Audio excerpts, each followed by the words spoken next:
태풍아, 지금. 거친 파도가 보트를 덮치는 순간 저는 태풍이에게 소리쳤습니다.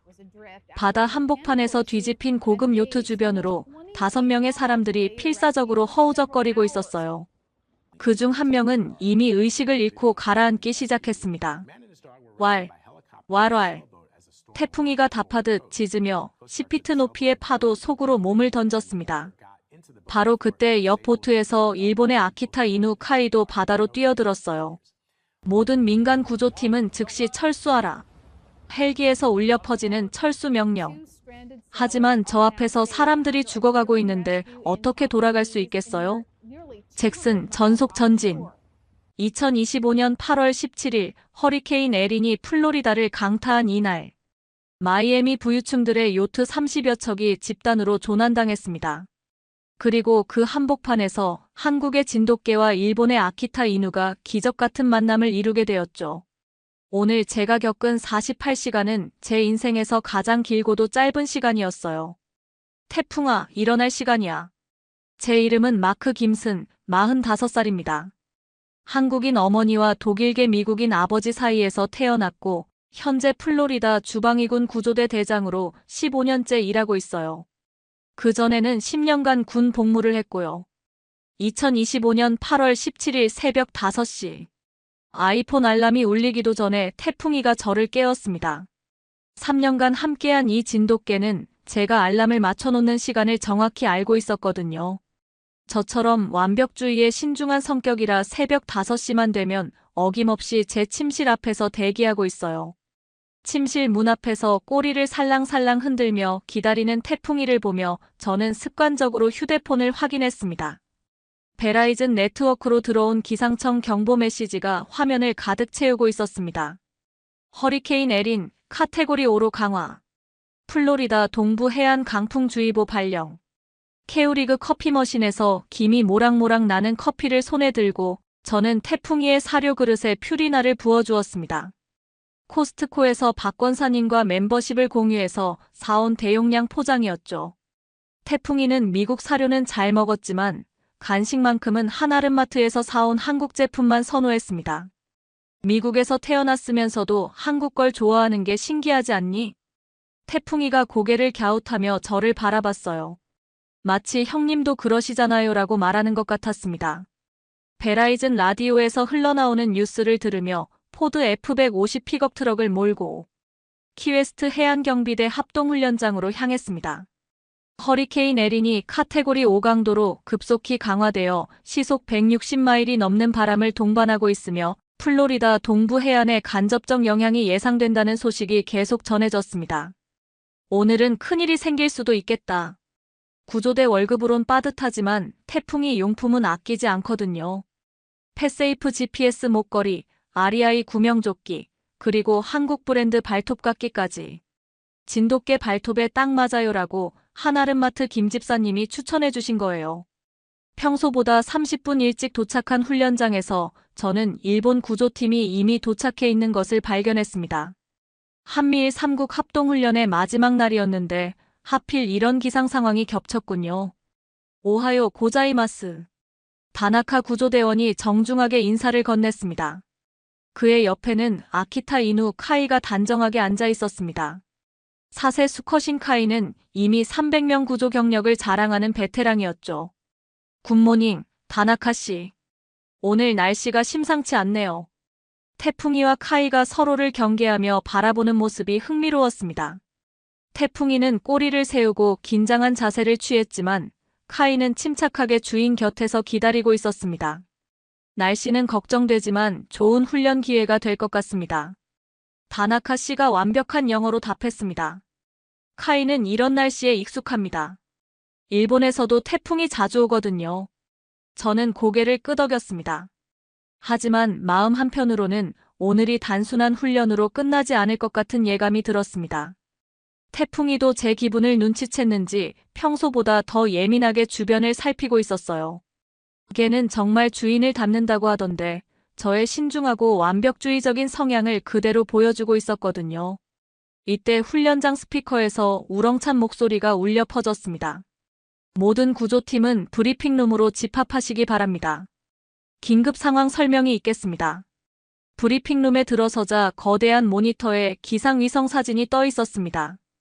허리케인 에린이 동대서양에서 형성되어 2025년 시즌 첫 번째 허리케인이자 첫 번째 메이저 허리케인이 될 것으로 예상된다는 내용이었습니다. 여러분, 상황이 바뀌었습니다. 존슨 사령관이 엄숙한 표정으로 말문을 열었습니다. 30분 전 키웨스트 남쪽 해역에서 조난 신호가 들어왔습니다. 마이애미 요트클럽 소속 럭셔리 요트 오션드리모에서 메이데이 콜이 왔어요. 제 가슴이 급히 뛰기 시작했습니다. 2019년 진도에서 태풍이를 만났을 때의 기억이 떠올랐어요. 유기견 보호센터에서 처음 태풍이를 본 순간 그 날카로운 눈빛과 당당한 자세가 제게 뭔가 특별한 것을 느끼게 했거든요. 부모님을 잃고 혼자가 된 저에게 태풍이는 새로운 가족이었습니다. 2018년 12월 24일 교통사고로 아버지는 즉시 돌아가셨고 어머니는 3주간 병원에서 투병하시다가 결국 세상을 떠나셨어요. 그때 마이애미 한인연합감리교회 교인분들이 병원에서 가족처럼 도와주셨는데 그분들과의 만남이 제 인생을 바꿔놓았습니다. 특히 2020년 코로나 시절 한인 요양원 방역활동을 할 때 태풍이가 할머니들을 위로하는 모습을 본 김 목사님이 마크 집사는 우리 교회 자랑이라고 말씀하셨던 기억이 나네요. 김슨 대장. 존슨 사령관이 저를 불렀습니다. 예, 사령관님. 오션드리모는 마이애미 부유층들의 허리케인 파티에서 돌아오는 길이었습니다. 총 15명이 탑승했고 엔진 고장으로 표류 중이에요. 당신과 태풍이가 일본팀과 함께 출동합니다. 다나카 씨와 눈이 마주쳤습니다. 그의 표정에서도 긴장감이 느껴졌어요. 카이는 여전히 침착한 모습이었지만 태풍이는 이미 제 다리 곁에서 출동 준비를 하고 있었습니다. 양 팀의 개들이 어떤 능력을 보여주는지 지켜보겠습니다. 존슨 사령관이 덧붙였습니다. 특히 이런 극한 상황에서 말입니다. 저는 2022년 허리케인 이안 때를 떠올렸습니다. 태풍이와 함께한 첫 실전이었죠. 300명을 구조했던 그날, 저는 진돗개의 놀라운 수영 능력과 끈질긴 지구력을 처음 발견했습니다. 다른 구조견들이 지쳐 포기할 때도 태풍이는 계속해서 생존자를 찾아냈거든요. 카이는 어떤 특징이 있나요? 저는 다나카 씨에게 물었습니다. 카이는 매우 차분하고 절제된 성격입니다. 일본의 아키타 이누는 충성스럽고 용감하지만 결코 감정을 드러내지 않습니다. 300명 구조 경력도 모두 이런 침착함 덕분이었어요. 태풍이를 내려다보니 꼬리가 바짝 서 있었습니다. 제가 긴장하면 태풍이도 똑같이 긴장하는 습성이 있었거든요. 7년간 군 생활을 하고 15년간 구조대 생활을 한 저의 신중하고 완벽주의적인 성향을 그대로 닮아 있었어요. 플로리다 습도 때문에 털 관리가 힘들다고 늘 투덜거리면서도 매일 아침 제가 일어나기 전에 먼저 기상해서 대기하는 녀석이죠. 진돗개는 어떤가요? 다나카 씨가 호기심 어린 표정으로 물었습니다. 태풍이는 한 주인에게만 충성합니다. 일단 마음을 정하면 절대 바뀌지 않아요. 그리고 방향 감각이 뛰어나서 아무리 먼 바다에서도 집을 찾아올 수 있습니다. 이때 다급한 목소리가 무전기에서 흘러나왔습니다. 본부에서 모든 구조팀에게 추가 조난 신호 접수. 요트 여러 척이 집단으로 조난당한 것 같습니다. 모든 팀 즉시 보트로. 존슨 사령관의 외침과 함께 훈련장이 순식간에 전쟁터로 변했습니다. 빨간 경보등이 깜빡이기 시작했고 여러 대의 구조선이 동시에 엔진을 가동했습니다. 저는 태풍이와 함께 레스큐 보트 1호에 올라탔습니다. 다나카 씨와 카이는 2호 보트에 탑승했고요. 두 보트는 나란히 키웨스트 항구를 벗어나 거친 바다로 향했습니다. 현재 풍속 시속 45마일, 파고 8피트. 조타수 잭슨이 소리쳤습니다. 30분 후면 더 거칠어질 예정입니다. 휴대폰 GPS로 확인한 조난 위치는 키웨스트에서 남서쪽으로 35마일 떨어진 지점이었습니다. 이번 주 중반 플로리다 중부 지역. 파고가 4피트에서 6피트에 달할 것으로 예상된다는 예보가 현실이 되고 있었습니다. 홈디포에서 허리케인 대비 합판이 동났다던데 정말 큰 태풍이 오나 봐요. 잭슨이 중얼거렸습니다. 15분 후 우리는 마이애미 요트클럽 소속 오션드리모에 도착했습니다. 90피트급 럭셔리 요트였지만 엔진 고장으로 한쪽으로 기울어져 있었어요. 다행히 15명의 승객들은 모두 무사했습니다. 구조선이 와줘서 정말 다행이에요. 요트 선장이 안도의 표정을 지었습니다. 허리케인을 피해 바하마로 가던 중이었는데 태풍이와 카이는 요트 승객들을 구조선으로 이송하는 작업을 도왔습니다. 30분 만에 모든 승객을 안전하게 구조했어요. 하지만 그때 무전기에서 다급한 목소리가 들렸습니다. 모든 구조팀 주의. 키웨스트 도심에서 긴급 상황 발생. 플로리다 키즈 동물원에서 대형 악어와 비단뱀이 탈출했습니다. 허리케인으로 인한 정전과 울타리 파손으로 추정됩니다. 제 등골이 서늘해졌습니다. 동물원 탈출은 허리케인 때 가장 위험한 상황 중 하나였거든요. 추가 보고입니다. 무전기에서 계속 들려왔습니다. 도심 곳곳에서 야생 코요테와 멧돼지 무리가 목격되고 있습니다. 서식지를 잃고 피난처를 찾아 시내로 내려온 것으로 보입니다. 다나카 씨와 눈이 마주쳤습니다. 둘 다 같은 생각이었어요. 이제 진짜 위험한 상황이 시작되는 거라고 말이에요. 태풍이는 코를 벌름거리며 뭔가 다른 냄새를 맡기 시작했습니다. 평소와 다른 긴장된 자세였어요. 카이도 귀를 쫑긋 세우며 경계 모드로 들어갔습니다. 1호, 2호 보트는 즉시 키웨스트 항구로 복귀해서 육상 구조 작전에 합류하시기 바랍니다. 존슨 사령관의 명령이 떨어졌습니다. 바다에서의 구조는 끝났지만 이제 더 위험한 육지에서의 실전이 기다리고 있었어요. 태풍아, 이번엔 정말 조심해야겠다. 저는 태풍이의 머리를 쓰다듬으며 중얼거렸습니다. 야생동물들과의 대치는 지금까지와는 완전히 다른 차원의 위험이었거든요. 키웨스트 항구로 돌아와 보니 이미 도심 곳곳에서 사이렌 소리가 울려 퍼지고 있었습니다. 경찰차와 동물관리소 차량들이 분주히 움직이고 있었어요. 상황 보고. 존슨 사령관이 무전기를 통해 브리핑을 시작했습니다. 현재 플로리다 키즈 동물원에서 탈출한 12피트 악어 2마리와 20피트 비단뱀 1마리가 도심으로 이동 중입니다. 또한 에버글레이즈에서 내려온 코요테 무리와 멧돼지떼가 주택가로 침입했습니다. 태풍이가 차에서 내리자마자 코를 바닥에 대고 냄새를 맡기 시작했습니다. 귀를 바짝 세우고 꼬리도 경직된 상태였어요. 반면 카이는 차분하게 주변을 관찰하며 다나카 씨 옆에 조용히 앉아 있었습니다. 태풍이가 뭔가 감지하고 있는 것 같네요. 제가 말했습니다. 카이는 아직 조용합니다. 하지만 평소보다 더 집중하고 있어요. 다나카 씨가 답했습니다.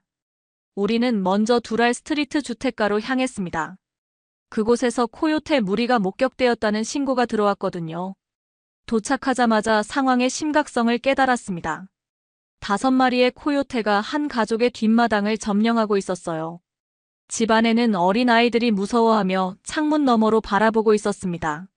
진돗개는 이런 상황에서 어떻게 반응하나요? 다나카 씨가 물었습니다. 태풍이는 아마 바로 돌진할 거예요. 진돗개는 영역을 침범당하면 절대 물러서지 않거든요. 실제로 태풍이는 이미 낮은 자세로 코요테들을 노려보고 있었습니다. 목덜미 털이 곤두서 있었고 입에서는 작은 으르렁 소리가 나고 있었어요. 카이는 다릅니다. 일단 상황을 파악하고 전략을 세울 거예요. 카이는 정말로 침착하게 코요테들의 움직임을 관찰하고 있었습니다. 귀는 쫑긋 세워져 있지만 몸은 긴장하지 않은 상태였어요. 자, 그럼 2마리가 어떻게 다르게 행동하는지 봅시다. 제가 태풍이의 목줄을 풀었습니다. 태풍이는 즉시 코요테들을 향해 일직선으로 달려갔습니다. 왈, 왈왈. 진돗개 특유의 당당한 짖음소리가 뒷마당을 가득 채웠어요. 코요테들이 놀라 흩어지기 시작했습니다. 하지만 그중 가장 큰 놈이 태풍이와 대치하며 이빨을 드러냈어요. 위험해. 제가 소리쳤지만 태풍이는 전혀 물러서지 않았습니다. 오히려 더 당당하게 앞으로 나아갔어요. 그때 카이가 조용히 움직이기 시작했습니다. 태풍이가 정면에서 주의를 끄는 동안 카이는 측면으로 돌아가 다른 코요테들을 포위하는 전략을 택한 거예요. 아키타는 정말 영리하네요. 제가 감탄했습니다. 15분간의 치열한 대치 끝에 코요테들이 모두 숲으로 도망쳤습니다. 태풍이는 승리감에 넘쳐 꼬리를 흔들었지만 카이는 여전히 차분한 표정이었어요. 두 견종의 차이가 확실히 드러나네요. 다나카 씨가 말했습니다. 태풍이는 용감하고 직접적이고 카이는 신중하고 전략적이에요. 하지만 우리의 기쁨도 잠시였습니다. 무전기에서 더욱 급박한 소식이 들려왔거든요. 긴급! 다운타운 마이애미 시티센터에서 정전으로 엘리베이터 12대가 멈췄습니다. 총 47명이 갇혀 있어요. 허리케인으로 인한 정전이 도심 한복판에서 벌어진 거였습니다. 이번엔 다른 종류의 구조네요. 저는 태풍이를 차에 태우며 말했습니다. 동물이 아니라 기계와의 싸움이 될 것 같아요. 도심으로 향하는 길에 저는 생각했습니다. 오늘 하루만으로도 태풍이와 카이는 이미 서로의 장단점을 배우기 시작했어요. 앞으로 어떤 시너지를 보여줄지 기대가 되었습니다. 다운타운 마이애미 시티센터에 도착했을 때 이미 소방서와 구조대가 현장을 둘러싸고 있었습니다. 40층 높이의 고층 빌딩이 완전히 정전된 상태였어요. 상황 보고입니다. 소방서장 윌슨이 다가왔습니다. 허리케인으로 인한 정전으로 12대의 엘리베이터가 모두 멈췄습니다. 총 47명이 갇혀 있고 이 중 15층에 갇힌 8명은 심장병 환자를 포함하고 있어 시간이 촉박합니다. 제가 고개를 끄덕였습니다. 비상계단은 어떤가요? 25층부터 위로는 화재로 인한 연기 때문에 접근이 불가능합니다. 엘리베이터 구조가 유일한 방법이에요. 태풍이가 빌딩 입구에서 코를 킁킁거리며 뭔가를 감지하고 있었습니다. 어둠 속에서도 예리한 후각으로 갇힌 사람들의 위치를 파악하려는 것 같았어요. 진돗개의 후각이 이런 상황에서 도움이 될까요? 다나카 씨가 물었습니다. 태풍이는 방향 감각이 뛰어나요. 아마 엘리베이터 샤프트를 통해 사람들의 위치를 정확히 찾아낼 수 있을 거예요. 우리는 태풍이와 카이를 데리고 건물 안으로 들어갔습니다. 비상 조명만 깜빡이는 어둠 속에서 두 마리 개의 반응이 달랐어요. 태풍이는 즉시 엘리베이터 샤프트 쪽으로 달려가서 위를 올려다보며 짖기 시작했습니다. 왈, 왈왈. 15층 어딘가에서 들려오는 미약한 소리를 감지한 것 같았어요. 반면 카이는 차분하게 건물 구조를 파악하려는 듯 천천히 움직였습니다. 계단 입구, 비상구, 그리고 각 엘리베이터의 상태를 하나씩 확인하고 있었어요. 카이가 뭔가 체계적으로 접근하고 있네요. 제가 관찰했습니다. 네, 아키타는 항상 그래요. 감정보다는 논리로 움직입니다.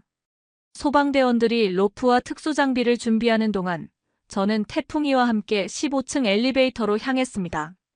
계단으로 올라가는 길에 태풍이가 계속 위를 향해 짖었어요. 거기 누구 있어요? 제가 엘리베이터 문을 두드리며 소리쳤습니다. 여기요. 8명이 갇혀 있어요. 그런데 할머니 한 분이 가슴을 아파하세요. 안에서 다급한 목소리가 들렸습니다. 태풍이가 더욱 급박하게 짖기 시작했습니다. 마치 빨리 해야 한다고 재촉하는 것 같았어요. 그때 아래층에서 카이의 낮은 짖음소리가 들렸습니다. 다나카 씨가 무전기로 연락했습니다. 마크, 카이가 뭔가 발견한 것 같아요. 지하 기계실에서 계속 서 있어요. 저는 태풍이와 함께 지하로 내려갔습니다. 카이는 정말로 비상 발전기 앞에서 가만히 서 있었어요. 혹시 제가 발전기를 확인해 보니 연료가 떨어져 있었습니다. 연료만 보충하면 전기가 다시 들어올 수 있어요.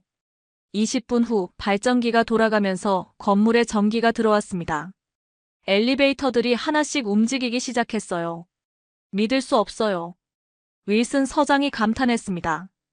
개 두 마리가 완전히 다른 방식으로 문제를 해결했네요. 태풍이는 직감적으로 가장 위급한 상황을 찾아냈고 카이는 논리적으로 근본적인 해결책을 제시한 거였어요. 모든 사람들이 안전하게 구조된 후 저는 두 마리 개를 쓰다듬으며 말했습니다. 정말 대단한 팀워크였어. 하지만 우리의 안도감도 잠시였습니다. 무전기에서 또 다른 긴급 상황이 전해졌거든요. 마이애미 제너럴 병원에서 긴급 대피 요청. 허리케인으로 인한 홍수로 1층이 침수되고 있습니다. 중환자 23명을 포함해 총 89명이 대피 대기 중입니다. 병원 대피는 가장 까다로운 구조작업 중 하나였습니다. 특히 움직일 수 없는 환자들이 있다면 더욱 신중해야 했어요. 태풍아, 카이야, 이번엔 정말 조심스럽게 해야겠다. 저는 두 마리 개를 바라보며 말했습니다. 병원으로 향하는 차 안에서 다나카 씨가 말했습니다. 오늘 보니까 두 견종이 정말 다르면서도 완벽하게 보완하는 것 같아요. 저는 고개를 끄덕였습니다. 태풍이의 직감과 카이의 논리가 만나면 어떤 기적도 가능할 것 같았거든요. 마이애미 제너럴 병원에 도착했을 때 1층 로비가 이미 무릎 높이까지 침수되어 있었습니다. 허리케인으로 인한 폭우가 배수시설을 마비시킨 거였어요. 원장님, 제가 달려오는 스미스 원장에게 소리쳤습니다. 구조대가 와줘서 다행입니다. 원장이 숨을 헐떡이며 말했습니다. 1층 응급실과 중환자실이 침수되고 있어요. 산소호흡기에 의존하는 환자 15명을 포함해서 총 89명을 안전한 곳으로 옮겨야 합니다. 태풍이가 병원 내부로 들어가자 즉시 코를 킁킁거리며 뭔가 불안한 기색을 보였습니다. 병원 특유의 소독약 냄새와 함께 다른 위험한 냄새를 감지한 것 같았어요. 태풍이가 뭔가 이상하다고 신호를 보내고 있네요. 제가 다나카 씨에게 말했습니다. 카이도 평소와 달리 안절부절 못하는 모습을 보였어요. 귀를 쫑긋 세우고 병원 깊숙한 곳을 계속 응시하고 있었습니다. 먼저 중환자실부터 확인해 보겠습니다. 제가 앞장서서 1층 중환자실로 향했습니다. 문을 열자 충격적인 광경이 펼쳐졌어요. 물이 이미 의료진의 발목까지 차올라 있었고 간병사들이 필사적으로 의료 장비를 높은 곳으로 옮기고 있었습니다. 환자분들을 2층으로 옮겨야 해요. 주치의 박 선생님이 다급하게 말했습니다. 하지만 산소호흡기와 심전도 모니터를 연결한 상태로 옮기기가. 그때 태풍이가 갑자기 병원 복도 끝을 향해 달려갔습니다. 저는 태풍이를 따라가 보니 지하로 내려가는 계단이 있었어요. 지하에 뭐가 있죠? 제가 물었습니다. 의료용 가스 저장실이 있어요. 산소, 아산화질소. 박 선생님의 얼굴이 창백해졌습니다. 만약 그곳이 침수되면. 말을 끝내기도 전에 태풍이가 더욱 급박하게 짖기 시작했습니다. 왈. 저는 즉시 지하로 내려갔습니다. 물이 무릎까지 차올라 있었고 의료용 가스 탱크들이 물에 잠기기 시작하고 있었어요. 위험해. 제가 소리쳤습니다. 가스 누출이 시작되면 병원 전체가 위험합니다. 이때 카이가 조용히 다른 쪽 복도로 향하는 모습이 보였습니다. 다나카 씨가 따라가더니 무전기로 연락했어요. 마크, 카이가 비상배수 펌프를 찾은 것 같아요. 지하 기계실에 수동 펌프가 있어요. 30분간의 필사적인 작업 끝에 우리는 지하실 물을 빼낼 수 있었습니다. 태풍이가 위험을 먼저 감지해줬고 카이가 해결책을 찾아준 거였어요. 이제 환자 이송을 시작하겠습니다. 제가 의료진에게 말했습니다. 하지만 가장 어려운 일이 남아 있었어요. 산소호흡기에 연결된 중환자들을 안전하게 2층으로 옮기는 것이었습니다. 태풍이는 각 병실을 돌아다니며 환자들의 상태를 확인하는 것 같았어요. 특히 호흡이 불안정한 할머니 침대 옆에서 오래 머물렀습니다. 진돗개가 사람의 생체 신호를 감지할 수 있나요? 박 선생님이 놀라며 물었습니다. 태풍이는 제가 아플 때도 먼저 알아차려요. 아마 후각으로 판단하는 것 같아요. 카이는 의료진과 함께 체계적으로 환자 이송 순서를 정하는 데 도움을 주고 있었어요. 가장 위급한 환자부터 차례대로 말이에요. 2시간 후 모든 환자들이 안전하게 2층으로 이송되었습니다. 태풍이와 카이는 마지막까지 병원 곳곳을 돌아다니며 놓친 사람이 없는지 확인했어요. 정말 고마워요. 스미스 원장이 저희에게 깊이 고개를 숙였습니다. 2마리 개가 없었다면 큰 사고가 날 뻔했어요. 저는 태풍이와 카이를 쓰다듬으며 말했습니다. 이제 정말 팀이 된 것 같아. 2020년 코로나 시절 한인요양원에서 방역활동을 할 때도 태풍이가 할머니들을 위로해드렸던 기억이 났어요. 병원이나 요양원에서 태풍이는 항상 특별한 능력을 보여줬거든요. 하지만 우리의 안도감도 잠시였습니다. 휴대폰으로 긴급 메시지가 날아왔거든요. 마이애미 항구 LNG 터미널에서 가스 누출 사고 발생. 대규모 폭발 위험. 모든 구조팀 즉시 출동. LNG 가스 누출은 가장 위험한 재해 중 하나였습니다. 자칫하면 도시 전체가 위험해질 수 있는 상황이었어요. 태풍아, 카이야. 제가 두 마리 개를 바라보며 말했습니다. 이번이 마지막 큰 고비인 것 같다. 다나카 씨가 심각한 표정으로 말했습니다. 지금까지의 모든 경험이 필요한 순간이 올 것 같아요. 차에 오르며 저는 생각했습니다. 오늘 하루 동안 태풍이와 카이는 정말 많이 배웠어요. 이제 마지막 시험이 남았군요. 마이애미 항구 LNG 터미널에 도착했을 때 이미 반경 1km가 대피구역으로 설정되어 있었습니다. 거대한 LNG 저장 탱크에서 하얀 가스가 새어나오고 있었어요. 상황이 심각합니다. 위험물질 전문가 데이비스가 다가왔습니다. 허리케인으로 인한 배관 파열로 LNG가 누출되고 있어요. 자칫하면 대형 폭발 사고로 이어질 수 있습니다. 저는 태풍이와 카이를 내려다봤습니다. 두 마리 모두 평소와 다른 극도의 긴장 상태였어요. 태풍이는 계속 코를 킁킁거리며 가스 냄새를 감지하고 있었고 카이는 온몸에 털이 곤두서 있었습니다. 개들이 가스를 감지할 수 있나요? 데이비스가 물었습니다. 태풍이는 후각이 매우 예민해요. 아마 우리보다 훨씬 정확하게 가스 농도를 알 수 있을 거예요. 문제는 누출 지점을 정확히 찾아야 한다는 것이었습니다. LNG 터미널은 축구장 10개 크기의 복잡한 배관들이 미로처럼 얽혀 있었거든요. 화학보호복을 입고 들어가야 합니다.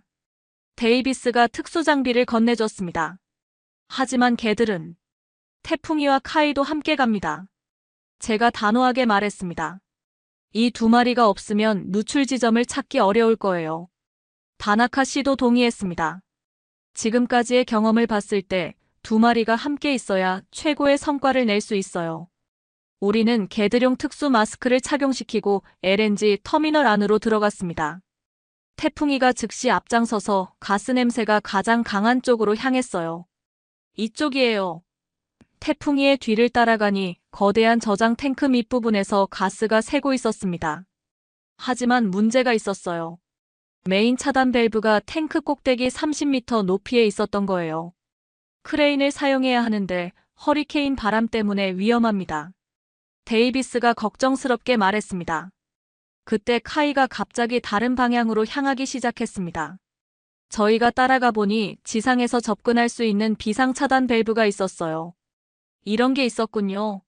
데이비스가 놀라며 말했습니다. 하지만 이 밸브는 30년 된 구식이라 누가 수동으로 돌려야 해요. 15분간의 필사적인 작업 끝에 가스 누출을 차단할 수 있었습니다.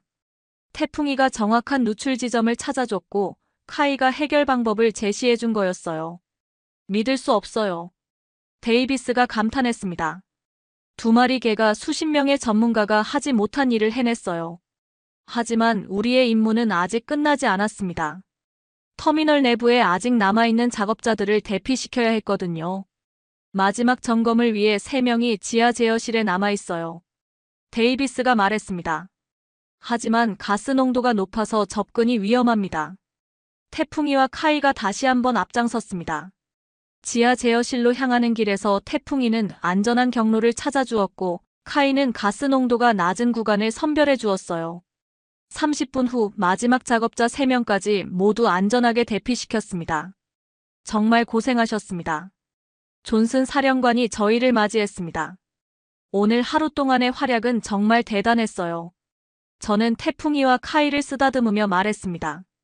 이제 정말 최고의 팀이 되었구나. 다나카 씨가 미소를 지으며 말했습니다. 처음에는 두 마리가 서로 경계했는데 이제는 완벽한 파트너가 되었네요. 그때 제 휴대폰이 울렸습니다. 김 목사님이었어요. 마크 집사 뉴스에서 다 봤어. 정말 대단해. 교회에서 모두 자랑스러워하고 있어. 감사합니다, 목사님. 일요일 예배 때 간증 좀 해줘. 아, 그리고 박 권사님이 태풍이 간식을 한 박스 더 사두셨대. 이번 일로 유명해져서 먹을 게 많이 필요할 거라고 하시네. 통화를 끊고 나니 웃음이 나왔습니다. 이런 큰 사고를 겪고 나서도 교회분들은 여전히 태풍이 간식 걱정을 해주시는군요. 키웨스트 기지로 돌아온 것은 새벽 4시였습니다. 14시간 동안 쉬지 않고 구조 작업을 한 결과 태풍이와 카이는 총 157명의 생명을 구했어요. 존슨 사령관이 저와 다나카 씨를 사무실로 불렀습니다. 두 분의 오늘 활약은 구조대 역사에 남을 만한 일이었습니다. 사령관이 공식 보고서를 보여주며 말했습니다. 요트 구조 15명, 야생동물 대치에서 주민보호, 엘리베이터 갇힘 47명 구조, 병원 대피 89명, 그리고 LNG 터미널 사고 예방까지. 다나카 씨가 겸손하게 말했습니다. 카이 혼자서는 불가능했을 일이에요. 태풍이와 함께했기 때문에 가능했습니다. 저는 발밑에서 꾸벅꾸벅 조는 태풍이를 내려다봤습니다. 14시간 동안 한 번도 지친 기색을 보이지 않았던 이 작은 영웅이 이제야 피곤함을 드러내고 있었어요. 사령관님, 앞으로 계획이 있으신가요? 오늘 이를 계기로 한미일 3국 구조대 정기 교류 프로그램을 만들 예정입니다. 존슨 사령관이 말했습니다. 특히 두 견종의 협력 매뉴얼을 제작해서 전 세계 구조대에 보급하고 싶어요. 다나카 씨가 동의했습니다. 일본에서도 매우 관심을 가질 것입니다. 카이가 이렇게 다른 개와 협력한 것은 처음이거든요. 태풍이도 마찬가지예요. 저는 태풍이의 머리를 쓰다듬으며 말했습니다. 진돗개는 원래 독립적인 성격인데 카이와 함께 일하면서 협력의 가치를 배운 것 같아요. 새벽 하늘이 서서히 밝아오고 있었습니다. 허리케인 에리는 플로리다를 완전히 벗어나 북쪽으로 향하고 있었고 바다도 점차 잔잔해지고 있었어요. 1시간 후 저는 태풍이와 함께 포드 픽업 트럭에 올라탔습니다. 집으로 돌아가는 길에 서남쪽 팔가 한아름마트에 들러 태풍이가 좋아하는 한국산 간식을 사야겠어요. 태풍아, 오늘 정말 고생 많았다. 카이와도 친구가 되어서 다행이야. 태풍이가 조수석에서 고개를 기울이며 저를 바라봤습니다. 그 눈빛에서 저는 확신을 읽었어요. 내일 또 누군가 도움이 필요하다면 우리는 언제든 달려갈 준비가 되어 있다고 말이에요. 라디오에서는 이번 허리케인 에린 대응을 2025년 플로리다 구조의 기적이라고 부르며 한국의 진돗개와 일본의 아키타 이누가 보여준 완벽한 협력을 극찬하고 있었습니다.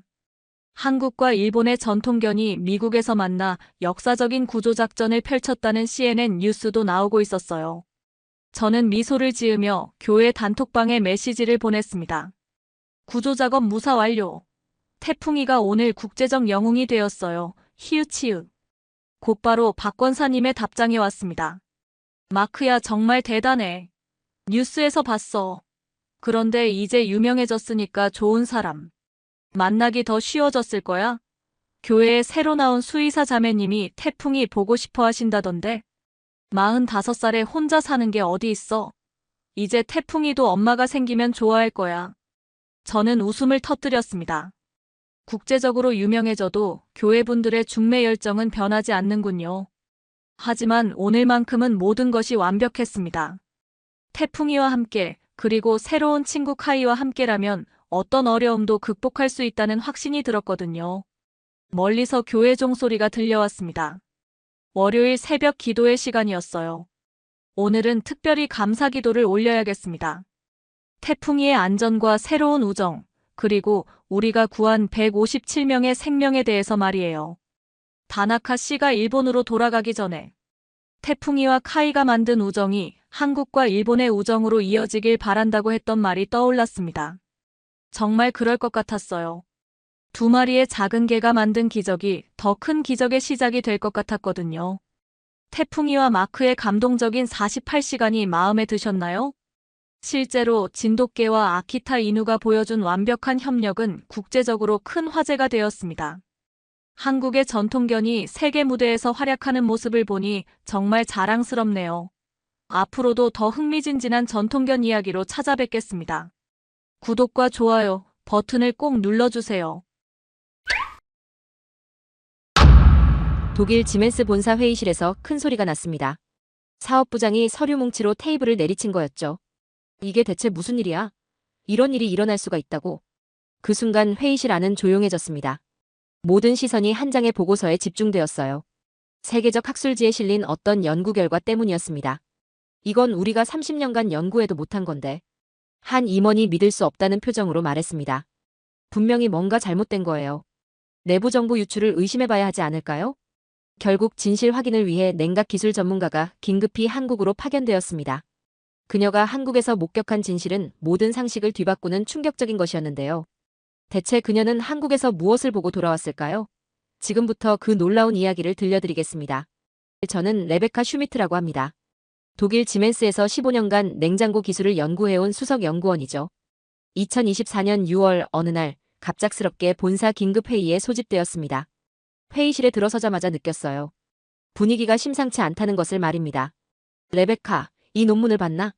사업부장이 태블릿을 건네며 말했습니다. 화면에는 네이처 커뮤니케이션스라는 글자가 선명하게 보였어요. 삼성전자와 존스홉킨스 대학의 공동 연구였습니다. 펠티어 냉각 효율을 75% 향상시켰다는 내용이었죠. 저는 속으로 웃었습니다. 사업부장님, 아시아 기업들이라면 복사나 모방은 잘하겠지만 진짜 혁신은 어려울 겁니다. 2019년 중국 하이얼과의 기술 제휴 협상 때도 봤잖아요. 그들은 우리 기술만 원했지 자신들만의 무언가는 없었어요. 사실 저에게는 아시아 기업들에 대한 안 좋은 기억이 있었습니다. 2018년 터키 베코에서 냉장고 기술 도입을 제안했을 때 6개월간 협상을 진행했는데 결국 우리 핵심 기술만 가져가려 했거든요. 그때 저는 서구권 밖의 기업들이 자체 개발보다는 기술 도입에만 의존한다고 확신했습니다. 하지만 사업부장의 표정은 여전히 굳어 있었습니다. 레베카, 자네가 한국에 가서 직접 확인해보게. 우리가 놓친 게 있는지 말이야. 저는 한숨을 쉬었습니다. 한국이라니요. 아시아는 기술을 따라하기만 하잖아요. 독일처럼 100년 전통의 공학 정신이 있어야 진짜 혁신이 가능한 거 아닌가요? 하지만 명령은 명령이었습니다. 일주일 후 저는 인천공항으로 향하는 비행기에 몸을 맡겼어요. 그때는 몰랐습니다. 이 출장이 제 인생관을 완전히 바꿔놓을 거라는 것을 말이죠. 인천공항에 내리자마자 첫 번째 충격이 왔습니다. 공항 곳곳에 에어컨이 시원하게 나오고 있었거든요. 독일 프랑크푸르트 공항은 여름에도 더운 편인데 인천공항은 달랐어요. 와, 여기는 정말 시원하네. 무더운 6월 날씨인데도 공항 안은 정말 쾌적했습니다. 삼성전자에서 김동영 과장이라는 분이 나와서 저를 마중했어요. 슈미트 박사님, 멀리서 오시느라 고생하셨습니다. 깔끔한 제네시스 지분의 차로 수원까지 가는 길, 경부고속도로 기흥휴게소에 들렀습니다. 박사님, 잠깐 휴게소에서 쉬어가요. 한국 고속도로 휴게소 문화를 보여드리고 싶어서요. 휴게소에 들어서자 또 놀랐습니다. 에어컨이 시원하게 나오는 것은 물론이고 온갖 음식들이 가득했어요. 호떡 드셔보세요. 한국의 전통 간식이에요. 김 과장이 할머니가 굽고 있는 갓 구운 따뜻한 호떡을 사줬습니다. 한 입 베어무니 달콤한 흑설탕과 견과류가 입안에 퍼졌어요. 휴게소에서 이런 맛있는 걸 파는군요. 한국 휴게소는 특별해요. 단순한 쉼터가 아니라 맛있는 음식을 즐길 수 있는 곳이거든요. 김 과장이 자랑스럽게 말했습니다. 그리고 GS25 편의점에서 바나나 우유도 사줬어요. 이건 한국 사람들이 어려서부터 마시는 국민 음료예요. 수원에 도착해서 롯데시티 호텔 수원에 체크인한 후 저녁 약속이 있다고 했어요. 박사님, 수원 갈비가 유명하거든요. 한국 음식도 체험해보시라고 저희 팀장님이 준비하셨어요. 가보정 갈비 본점에 들어서자 정성진 팀장이 저를 맞이했습니다. 박사님, 한국에 오신 걸 환영합니다. 수원 왕갈비가 나왔을 때 정말 놀랐어요. 갈빗대가 10cm나 되는 큰 소갈비가 이렇게 달콤하고 부드러울 줄 몰랐거든요. 독일에서는 소고기를 이렇게 달콤하게 조리하지 않는데 정말 맛있네요. 제가 감탄하자 정 팀장이 웃었습니다. 가보정 갈비는 1974년부터 시작된 수원 대표 맛집이에요. 천연 제염으로 양념해서 고기 본래 맛을 살리는 게 특징이죠. 그런데 내일 실제 기술을 보여주신다고 했는데 정말 논문에 나온 75% 효율 향상이 가능한 건가요? 저는 여전히 의심스러웠어요. 다음 날 아침 호텔에서 간단히 아침을 먹고 삼성전자 수원 디지털시티로 향했습니다. 경기도 수원시 영통구 삼성로 129번지에 위치한 이곳은 정말 거대한 연구단지였어요. 정 팀장이 맥심 모카 골드 커피를 건네주며 말했어요. 박사님, 맥심 커피 드셔보세요. 한국 사람들이 가장 많이 마시는 커피예요. 달콤한 맛이 나는 인스턴트 커피였는데 생각보다 맛있었어요. 독일에서는 주로 원두커피를 마시는데 이것도 괜찮네요. 알파이브 타워라고 불리는 모바일 연구소 건물에 들어가면서 놀랐습니다. 25층 높이의 건물 어디든 에어컨이 시원하게 나오고 있었어요. 점심시간이 되자 근처 위풍당당 화로구이라는 냉면집으로 갔습니다. 여름에는 냉면이 최고죠. 더운 날씨에 시원한 국수를 먹으면 속이 시원해져요. 정 팀장이 평양 물냉면을 추천했어요. 독일에서는 냉면 같은 차가운 국수를 먹는 문화가 없는데 신기하네요. 한 젓가락 먹어보니 정말 시원하고 상쾌했어요. 메밀면이 이렇게 쫄깃하고 시원할 줄 몰랐거든요. 이상하게 더위가 가시는 느낌이에요. 한국 사람들은 여름 음식으로 몸에 열을 식히는 지혜가 있어요. 조상들의 경험이죠. 정 팀장이 설명해줬습니다. 오후에 드디어 펠티어 냉장고 시연이 시작되었습니다. R3타워 실험실에 일반 냉장고 크기의 기기가 여러 대 놓여 있었어요. 이것이 저희 펠티어 냉장고고 옆에 있는 것은 독일제 최고급 냉장고예요. 좋습니다. 그렇다면 공정한 비교를 해보죠. 저는 독일에서 가져온 측정 장비를 꺼냈습니다. 두 냉장고에 같은 온도의 물병을 넣고 테스트를 시작했어요. 30분 정도 지나자 이상한 일이 벌어졌습니다.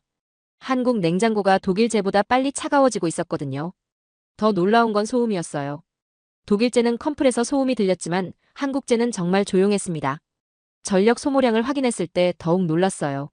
한국 냉장고가 독일제보다 30% 적은 전력을 소비하고 있었거든요. 제가 알던 모든 상식이 흔들리기 시작했어요. 이 측정이 정확한 건가요? 저는 떨리는 목소리로 물었습니다. 나노공학 기술로 펠티어 소재 사용량을 1000분의 1로 줄였다는 설명을 들었을 때 더욱 충격받았어요. 박사님, 오늘은 좀 늦어질 것 같은데 저녁을 시켜도 될까요? 젊은 연구원이 물었습니다. 저녁을 시켜요? 네, 한국은 야근할 때 배달 음식을 시켜 먹는 문화가 있어요. 배달의 민족으로 주문할게요.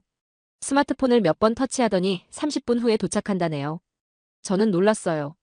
30분 후에 따뜻한 음식이 온다고요?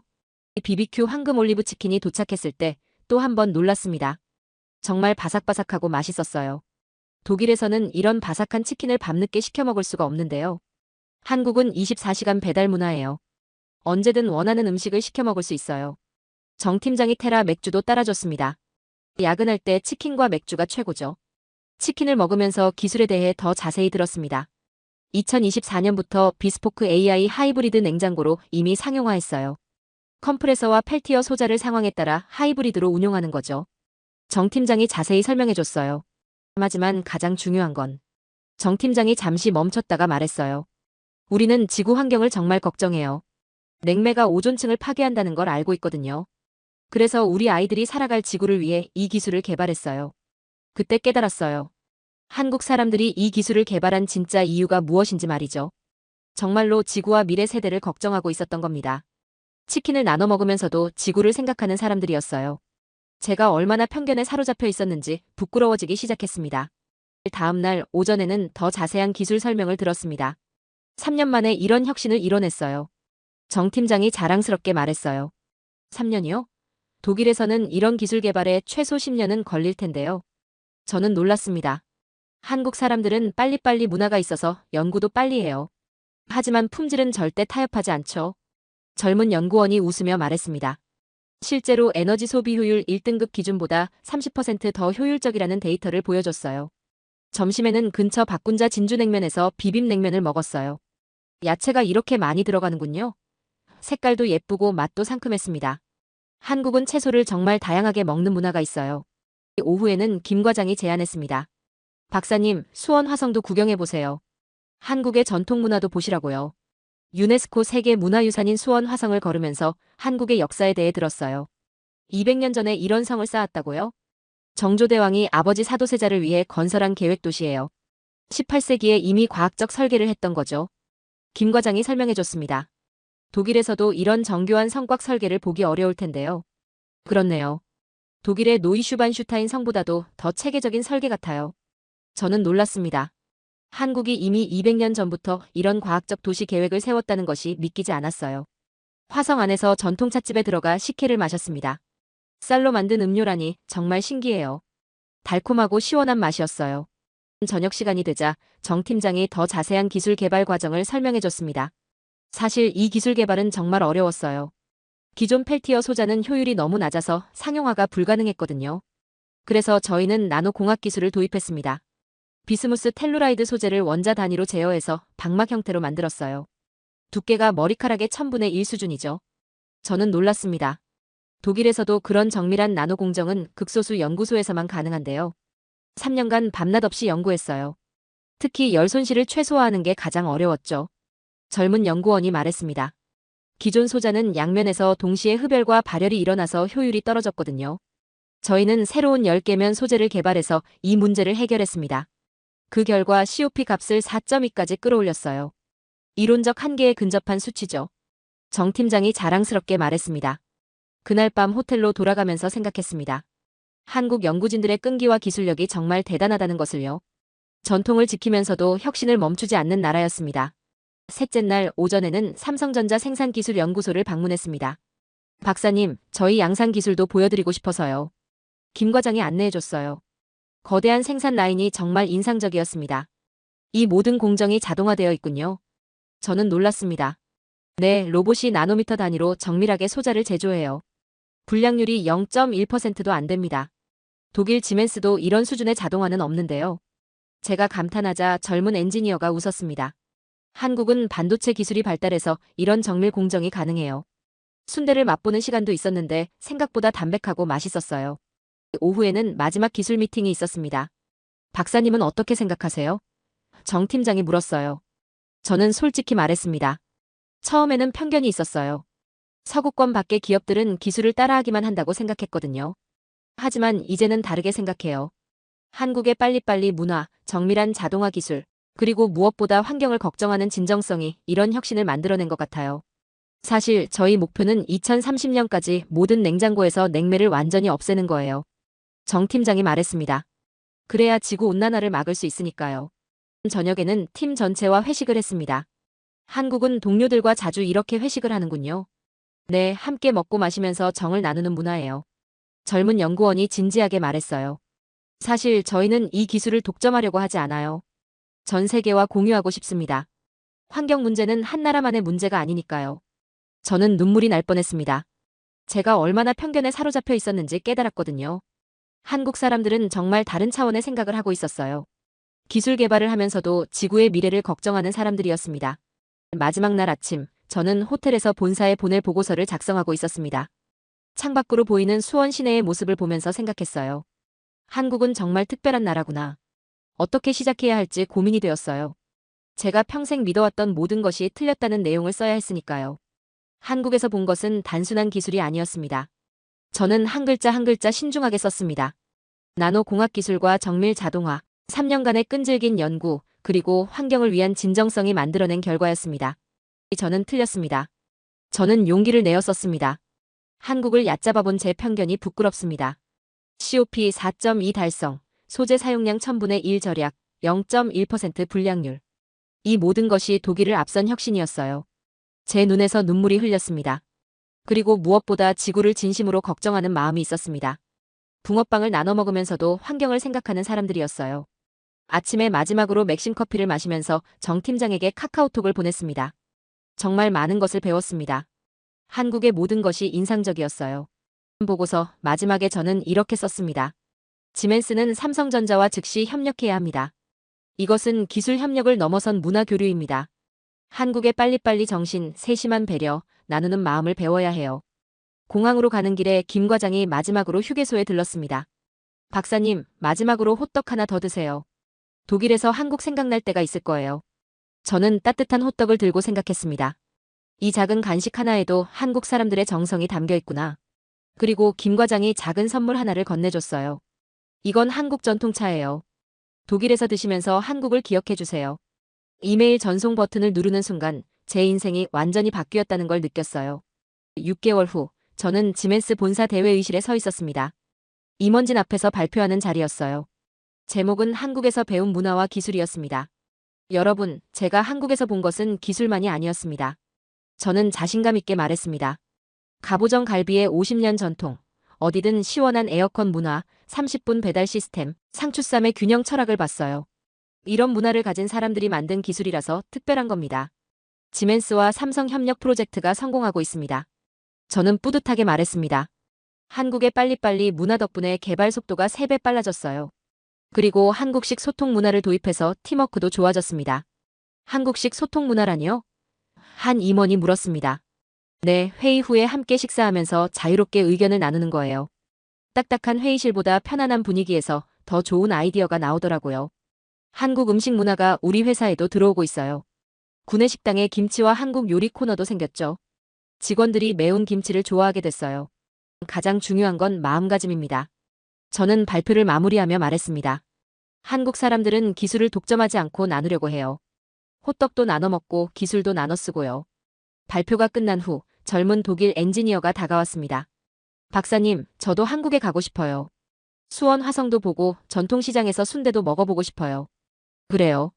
한국에 가서 GS25에서 삼각김밥도 사 먹고 붕어빵도 드세요. 그리고 삼계탕도 꼭 드셔보세요. 더운 여름에 뜨거운 음식을 먹으면 이상하게 시원해져요. 그날 저녁 정성진 팀장에게 카카오톡을 보냈습니다. 한국 문화를 독일에 소개하고 있어요. 다들 가보정 갈비 먹어보고 싶다고 해요. 답장이 곧 왔습니다. 레베카 박사님 덕분에 유럽 사람들이 한국에 관심을 가져주고 있어요.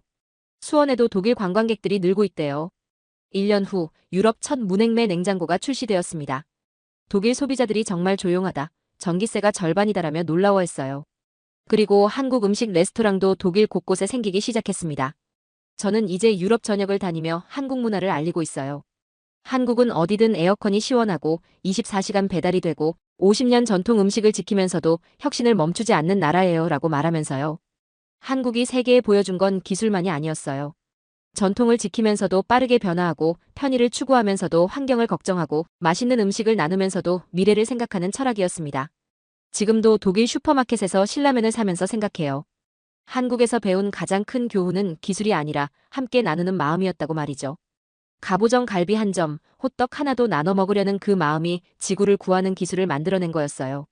제가 처음 한국에 갔을 때는 아시아는 기술을 따라하기만 한다고 생각했습니다. 하지만 돌아올 때는 완전히 달라져 있었어요. 한국은 따라하는 게 아니라 세상을 앞서가고 있었거든요. 휴게소에서 먹은 따뜻한 호떡, 연구소에서 나눠 먹은 새우깡, 야근하며 함께 먹은 BBQ 치킨, 수원 화성에서 마신 시원한 식혜. 이 모든 순간들이 저를 바꿔놓았습니다. 한국 사람들은 빨리빨리라고 말하지만 정작 중요한 건 속도가 아니라 마음이었어요. 지구를 걱정하는 마음, 후배를 챙기는 마음, 외국인에게도 맛있는 음식을 나눠주는 마음 말이에요. 그 마음이 모여서 냉매 없는 냉장고를 만들어냈고 그 기술이 이제 전 세계를 바꾸고 있습니다. 독일뿐만 아니라 프랑스, 이탈리아, 스페인까지 모든 유럽이 한국의 기술을 배우려고 줄을 서고 있어요. 가끔 동료들이 물어봅니다. 레베카, 한국에 무엇이 그렇게 특별한 거야? 그럼 저는 이렇게 대답해요. 한국은 기술만 파는 게 아니라 따뜻함을 나누는 나라예요. 차가운 냉장고를 만들지만 마음은 누구보다 따뜻한 사람들이죠. 정말 대단한 나라입니다. 한국이라는 나라가 말이죠.